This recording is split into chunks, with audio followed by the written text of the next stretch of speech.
Hello à toutes et à tous, j'espère que vous allez bien. Aujourd'hui, c'est une nouvelle idée lecture avec un roman, une dystopie que j'ai beaucoup aimé. C'est Proxyria de Christine Clavurier. C'est sorti aux éditions Hello Éditions. Voilà, j'ai vraiment adoré ce roman que j'ai découvert sur Instagram grâce à Thierry Bontemps, qui est aussi un autre auteur que j'ai découvert aussi sur Instagram. Voilà, juste petite parenthèse, si vous entendez des cris, il y a un stade qui a été fait juste à côté de chez moi, donc la fenêtre est ouverte, donc j'espère que ça vous dérangera pas dans ma lecture et dans cette idée lecture et dans cette vidéo, bien évidemment. Aujourd'hui, je vais vous expliquer pourquoi j'ai aimé le roman de Christine Clavurier. Tout simplement parce que c'est un roman qui est original. J'aime beaucoup les dystopies. Clairement, l'originalité du thème, l'immersion dans un jeu vidéo, déjà ça m'a beaucoup plu, hein.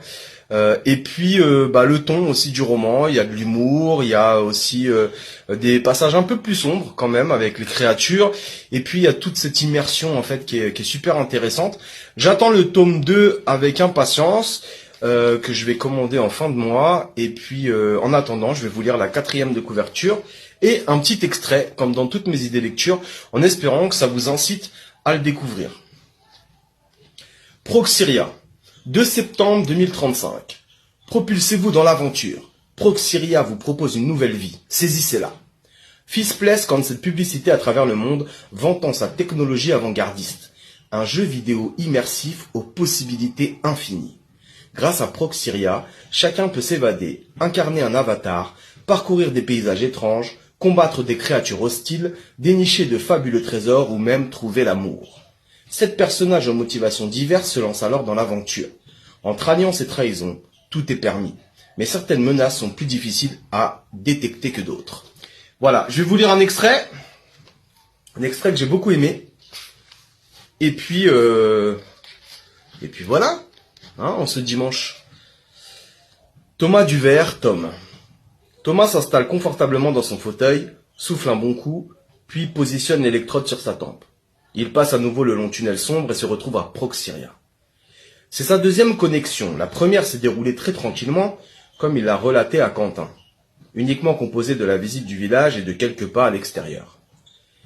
Génial, s'était exclamé son fils quand il lui avait détaillé cela, son sac à dos et le proxy. Mais la prochaine fois, il faut que tu partes en exploration, ramasser un max de trucs. Tom jette un œil au proxy pour découvrir si l'encyclopédie et le bestiaire sont plus fournis grâce aux découvertes diverses des joueurs. Il remarque tout de suite que le nombre de recettes a augmenté et que le bestiaire présente de nouvelles créatures. Un frisson court le long de son échine en voyant l'image d'un capoc avec son ventre difforme rougeoyant.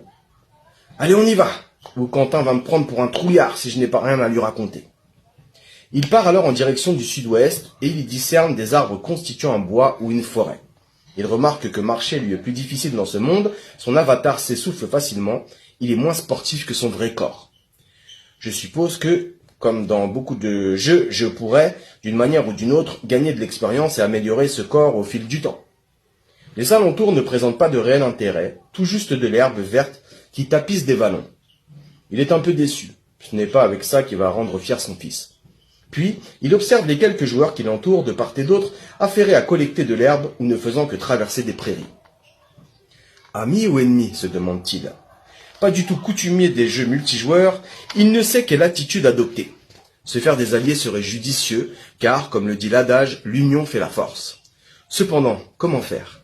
S'il s'adresse à la mauvaise personne et se fait tuer, le joueur en question n'ayant cure d'un ami, lui préférant son sac garni. C'est un risque qu'il n'est pas encore prêt à courir. Plus tard peut-être, il aimerait bien, ça c'est sûr. Les arbres qu'il distinguait du village lui apparaissent maintenant plus nettement. Ils ont des troncs de diverses teintes, probablement des espèces variées. L'un est brun, ressemblant à un chêne, d'autres sont blancs, mauves, jaunes, épineux, et d'autres encore recouverts d'une sorte de coton noir. Les feuillages sont eux aussi des paysans, car de formes étranges et aux couleurs peu habituelles par rapport au monde normal. Tout ceci donne un décor onirique et laisse Tom rêveur un instant. Puis, il reprend sa route, bien décidé à suivre les conseils de Quentin pour remplir son sac d'une multitude de ressources. Quand enfin il atteint la forêt, il passe sous les épaisses frondaisons. La luminosité est tout à coup bien différente, plus faible, plus lugubre. L'atmosphère a radicalement changé. Tu vas pas avoir peur d'une forêt, peste Tom en se sentant ridicule, tel un petit garçon qui a peur du noir. Il poursuit donc sa route et ôte son sac de ses épaules pour commencer à le remplir de menus ressources. Un peu de mousse sur un arbre, une branche cassée, ce coton noir étrange, un fruit rouge trouvé sur un buisson, un drôle de champignon bleu. Quentin va être fier de moi, j'espère, escompte-t-il gaiement. Tandis qu'il ramasse un autre champignon, il devine une forme au pied d'un arbre à quelques mètres.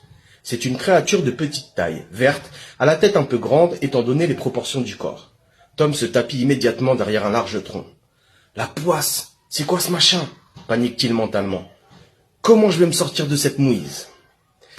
Voilà, je vais pas vous spoiler plus, je vous conseille de le lire, Proxyria, le tome 1 de Christine Clavurier. Vous avez vu, l'écriture elle est simple, facile d'accès, mais en même temps il y a quand même beaucoup de détails, c'est très immersif et vous allez facilement vous immerger dans le récit. Donc voilà, n'hésitez pas à aller découvrir ce que cette autrice fait, ce qu'elle écrit. Et nous, on se retrouve pour une prochaine idée lecture. J'ai pas encore de titre pour ma prochaine idée lecture, parce que je suis en train de lire plusieurs livres. Donc je sais pas lequel j'aurai terminé en premier. Mais en tout cas, d'ici là, n'oubliez pas de continuer de lire, toujours lire.